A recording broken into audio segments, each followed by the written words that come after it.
Vous avez été beaucoup trop nombreux à me demander la correction de pathologie obstétricale. Le vote a été organisé et la pathologie obstétricale a remporté le vote à 80%. C'est pourquoi j'ai décidé aujourd'hui de faire une vidéo de la correction de la pathologie obstétricale de l'examen national 2024. Commençons. Bonjour, bienvenue dans la correction de l'examen national 2024. Aujourd'hui, nous avons décidé de corriger la pathologie obstétricale. Alors, sans plus tarder, nous allons vite rentrer dans le sujet. Le sujet nous dit quoi? On commence par le cas clinique. Étude des cas.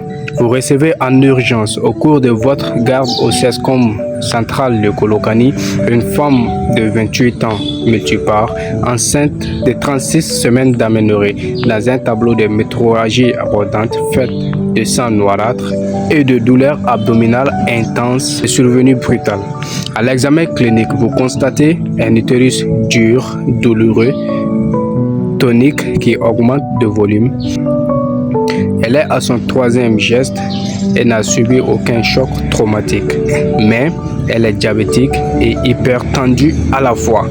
Alors ici, le diagnostic est clair, très clair, mais on va rentrer dans les questions. 1. Quelle est votre suspicion de diagnostic? 2. Citez dans le texte 3 signes cliniques qui vous permettent de confirmer votre diagnostic. 3.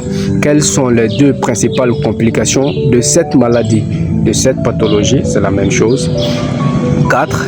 Décrivez la conduite à tenir face à cette pathologie avant les signes de gravité. Alors,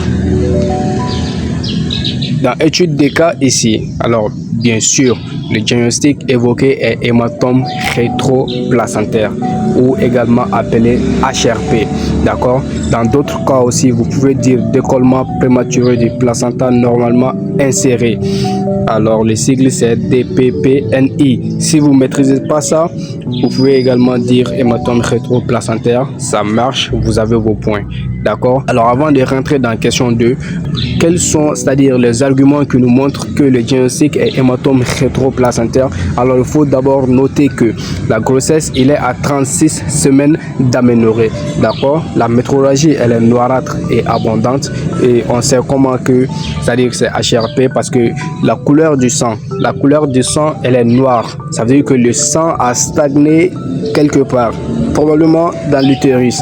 Voilà, ça se passe très généralement dans HRP. C'est pas ça seulement. On nous dit également que la douleur abdominale, elle est brutale et intense. D'accord? L'utérus est dur, tonique et douloureux. Non seulement la grossesse, elle est à 36 semaines d'aménorrhée, ça veut dire qu'elle est au 3e trimestre. Voilà, donc en même temps, on nous dit à la fin qu'elle est hypertendue. C'est l'un des principaux facteurs de risque de HRP. À noter ça dans vos cahiers, s'il vous plaît. D'accord? Voilà. Donc, c'est tous ces arguments qui nous montrent que le diagnostic est HRP. Et en 2, on nous demande de citer les 3 signes cliniques qui vous permettent de confirmer votre diagnostic. Bien sûr, ce sont les métrorragies abondantes de sang noirâtre, la douleur abdominale brutale et intense, l'utérus dur, douloureux, tonique, qui est également appelé utérus de bois. En 3, on nous demande quelles sont les 2 principales complications de cette pathologie. Alors, les 2 principales complications de cette pathologie, nous pouvons citer chez la mère. Dans un premier temps, hémorragie grave avec état de choc, bien sûr, parce qu'il y a un saignement qui est là. Si ça continue, ça va conduire à un état de choc. Ensuite, nous avons la coagulation intraveineuse disséminée qu'on appelle CIVD, n'est-ce pas? Et chez l'enfant, ça amène la souffrance fœtale aiguë et ensuite la mort fœtale in utero qu'on appelle MFIU. Vous connaissez tous les sages-femmes, n'est-ce pas? Voilà, on nous dit en 4, décrivez la conduite à tenir face à cette pathologie avant les signes de gravité. Alors la prise en charge comprend 2 points. Une hospitalisation urgence parce que c'est une urgence, il s'agit d'une hémorragie qui est là, d'accord?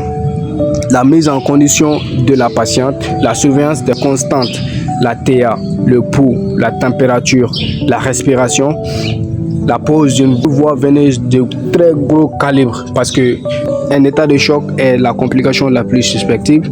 En ce moment, on aura besoin d'une transfusion peut-être rapide et massive, et en même temps, c'est-à-dire il y a possibilité que la patiente soit prise au bloc pour une intervention chirurgicale ou pour un accouchement d'urgence, n'est-ce pas? Voilà, donc c'est pourquoi nous devons poser en urgence deux gros cathéters de gros calibre.